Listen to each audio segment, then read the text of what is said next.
In all of human history, have any societies truly lived underground? We're talking about archaeology and antiquity, of course. Well, obviously, from the findings that we have, yes, they have lived underground. From ancient catacombs to modern subways, humans have always traveled underground for brief moments of time. But have entire societies of people ever lived underground? Yes, but historically, only during emergencies and when they have had no other option. And in recent decades, however, that has begun to change. The thing that's important to know about the underground is that we do not belong there. Biologically, physiologically, our bodies are just not designed for life underground. This is what William Hunt, author of the book Underground, A Human History of the Worlds Beneath Our Feet, Random House 2019, says. And yet, he says, there are moments when we have retreated underground, of course, for safety. People throughout history have temporarily lived below the surface for various reasons, and if there were no materials to build houses, then they dug subterranean homes. This is what Hunt explained to Live Science. And in places with extreme climates, people went beneath the earth in the summer to stay cool, and in the winter to stay warm. Underground was also a safe place to hide from enemies.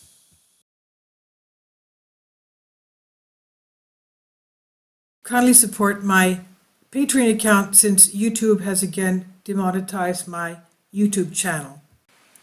The daily posts are 5 videos daily, and they are totally different from what I have on my YouTube channel. Thank you so much for your support and that you find all my content so interesting. You'll find the Patreon account details in the description box below. For example, ancient people built the famous underground cities of Cappadocia in what is now Turkey, Derinkuyu, also an example for protection against both weather and war.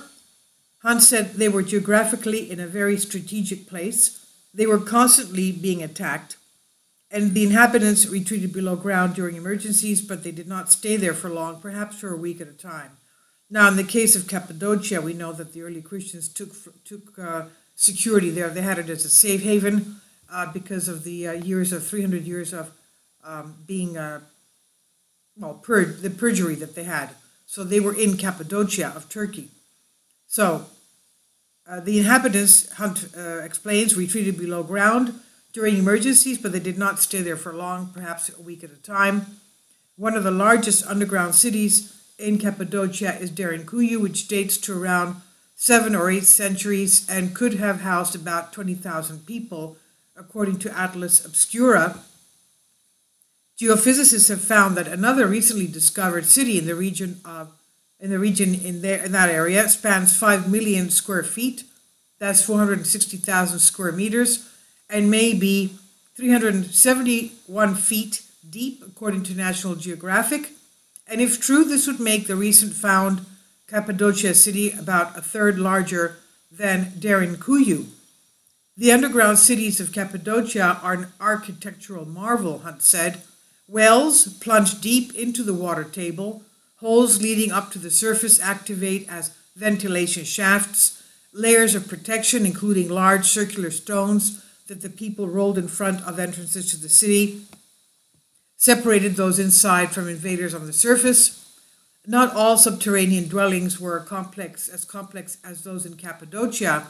People also lived in natural and homemade caves, Hunt said, and constructed caverns can be found anywhere with the right kind of geology, sandstone, for example, as in Derinkuyu in Cappadocia. But I know that people still live in these structures in Cappadocia.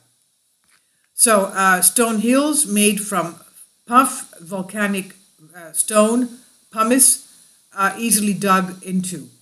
Now, they are very common, he says. You find people making cave dwellings all over the world, even in modern-day Australia, in a town called Coober Pedy.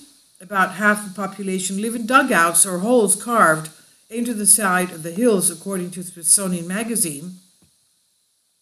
Many marginalized people have found shelter below the surface in abandoned infrastructures of modern cities as well.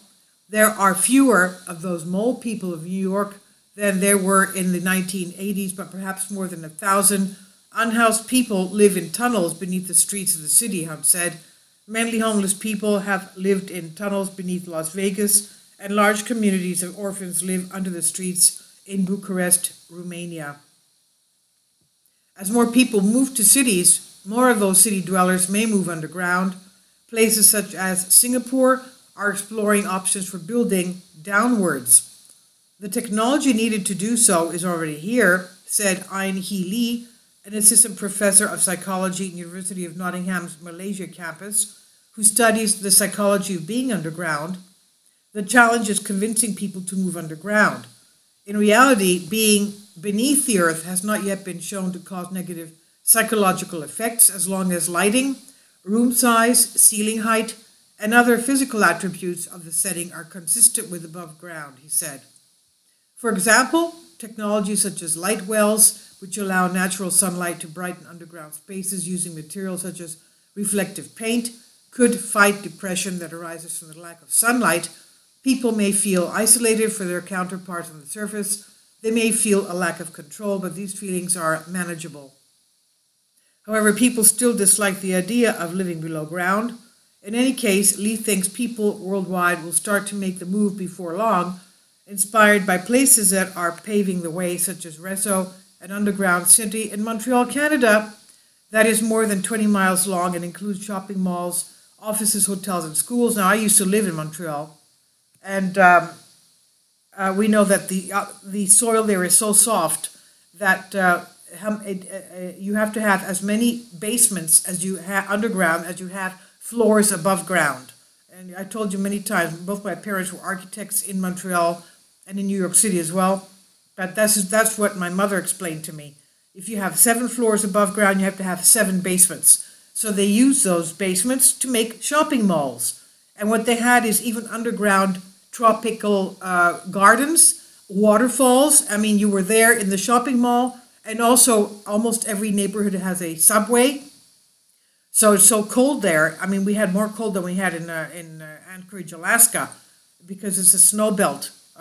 The Arctic has a cold front that moves right over Montreal in most cases. So, of course, it's because of the inclement weather, it's good to take the subway, and you have a huge subway system in Montreal.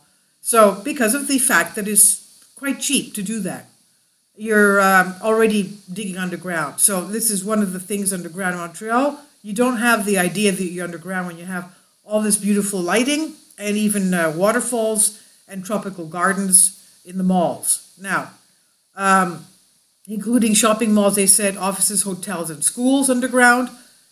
Realistically, we will go underground soon. Within at least 30 years, there are going to be more underground work environments, more underground fun places, she said. It's coming, it's not just an idea. Okay, this was from Live Science, and it's on Science Alert by Tara Santora.